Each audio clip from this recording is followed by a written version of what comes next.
hayaan mo lang. Hayaan mo lang siya kasi ginusto niya yun. Yan nangyari na kasi sa akin eh. Sa una kong kinakasama. Yung parang nagkaanuhan lang, tatampuhan lang gano'n. Tapos yun, nalaman ko na lang na meron na siya. Inayaan ko na lang. Kaysa magka-problema pa kami. Wala namang mangyari kung magagalit ka eh. Marami pa, baka kapahamakan mo pa o kapahamakan ng isa't isa sa amin. May mga anak pa ako. Siguro sa akin lang, ganun nga siguro para maiwasan yung sakitan. Hindi na magka-problema, hindi na lalala pa. Mainam na lang siguro kung ano yun. Iwasan na lang para sa ganun din na magka-problema.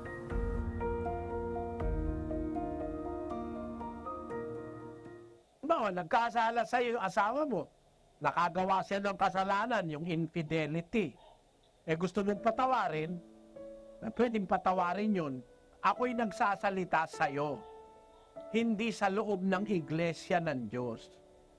Kung ikaw ay kapatid sa iglesia, iba ang isasagot ko sa iyo. Kaya kita dinidiretsa dahil hindi ka kapatid, wala ka naman sa tunay na pananampalataya. Maaaring yung asawa mo, wala rin sa tunay na pananampalataya, kaya walang kasamang espiritu ng Diyos. Iba kasi sa loob ng iglesia, may kasamang espiritu para tulungan ng kahinaan ng laman. Pag sa kabila nung meron ka ng kasamang espiritu, nagtataksil ka pa rin sa iyong asawa, dapat sa iyo itiwalag.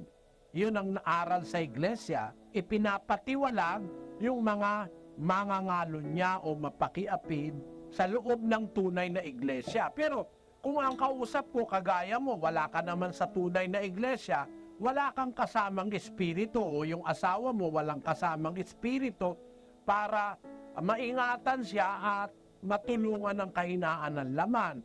Kaya halimbawa, nakapangalon niya yung asawa mo na patunayang na-involve sa ibang lalaki, maaaring nadala yun ng kahinaan ng laman, wala namang katulong na espiritu, pardonable pa yun. Mapapatawad pa yun. Kaya sabi ko sa iyo, nasa sayo, gusto mong patawarin, mapapatawad mo. Kung gusto mo namang hiwalayan, mahihiwalayan mo. Hindi naman masama sa Diyos kasi nakasulat din sa Biblia yon na doon sa sinasabi ng Panginoong Jesus sa 19:9 ng Mateo. At sinasabi ko sa inyo, sino mang ihiwalay ang kanyang asawang babae, liban na kung sa pakikiapid at mag-asawa sa iba, ay nagkakasala ng pangangalon niya. Kaya ito sinasabi sa iglesyang totoo. Huwag natin itong ia-apply sa labas ng iglesyang totoo. Kasi iba yung kalagayan ng nasa labas ng iglesyang totoo kaysa sa nasa loob ng iglesyang totoo.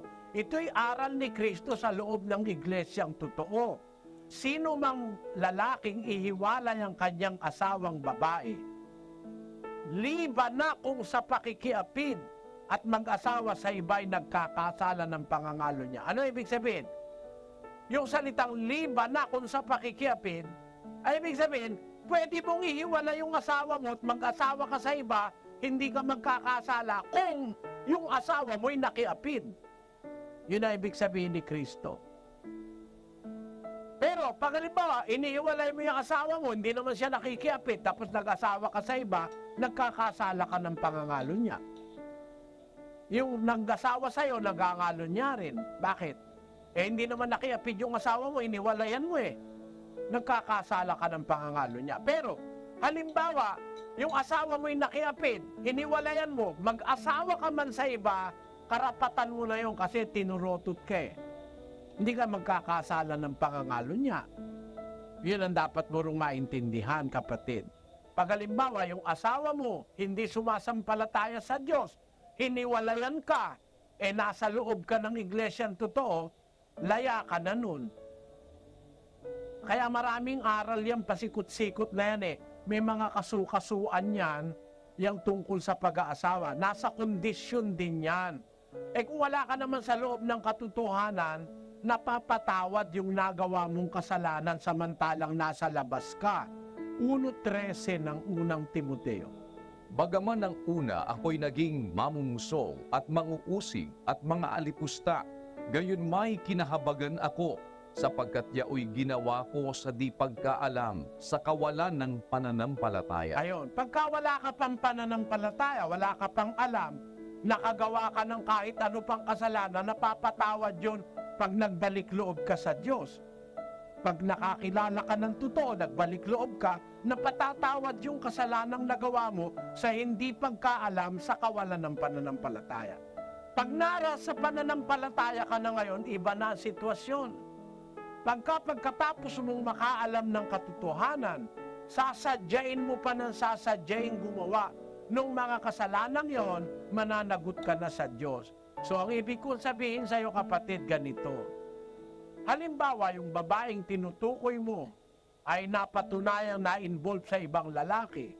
Nasa sitwasyon siyang wala naman siya sa katotohanan, di niya alam yung katotohanan. Pardonable yun eh. Kaya kung halimbawa, asawa mo yun, pwede mong patawarin yun. Di naman masamang patawarin dahil lahat ng tao nagkakasala. Ngayon, maaari na pag pinatawad mo yung asawa mo, kung gusto mo pang patawarin, pero patatawarin din ng Diyos yun. Pagdating nung panahong magbabalik loob kayo sa Diyos, sa tunay na katotohanan.